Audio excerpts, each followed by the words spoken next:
పోలీసులంటే డ్యూటీల క్షణం తీరుకుంటది. నిత్యం కేసులు బందోబస్తులు అనుకుంటా కాళ్ళకు చక్రాలు కట్టుకొని తిరుగుడే ఉంటది. ఇక ఏదన్నా పరీక్షలు గిట్లుంటే పోలీసులకు విషమ పరీక్షే. ఆడ బందోబస్తులే కాకుండా గీడొక పోలీసు స్పెషల్ డ్యూటీ చేస్తున్నాడు. అదేందో మీరు కూడా చూడుండ్రోలా.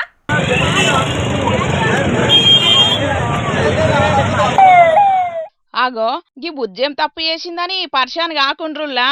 గీ చెల్లెమ్మ తప్పొప్పులు చెయ్యలే, ఆమె నేరస్తురాలేం కాదు. మరి గీ పోలీస్ బండి ఎందుకు ఎక్కాల్సి వచ్చిందంటే ఇవాళ ఆంధ్రా దిక్కు 10వ తరగతి పరీక్షలు చాలైనాయి కదా. ఈ చెల్లెకి ఇవాళ పొద్దుగాల 10వ తరగతి పరీక్ష ఉండేనట. పాపం సర్కారోళ్ళు సెంటర్ అడ్రస్ సరిగ్గా రాయనట్టున్నారు హాల్ టికెట్ల. అమ్మ నాయనలు సీదా విశాఖపట్నం దిక్కు గాజువాక జెడ్పీ హై స్కూల్లో దించి బుజ్జికి ఆల్ ద బెస్ట్ చెప్పి పోయిండ్రు. ఇక సెంటర్ లోపటికి పోయినాక ఈ చెల్లె నెంబర్ లేదట.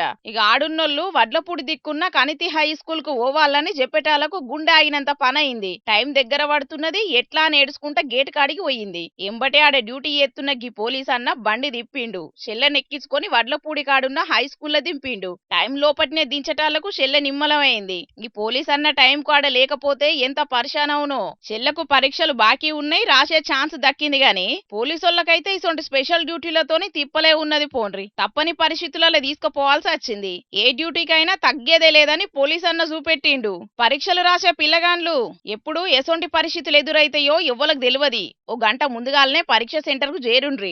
ఆడ ఏ పరిశాన్ లేకుండా నిమ్మలంగుండి పరీక్ష మంచిగా రాయుండ్రి. సరేనా?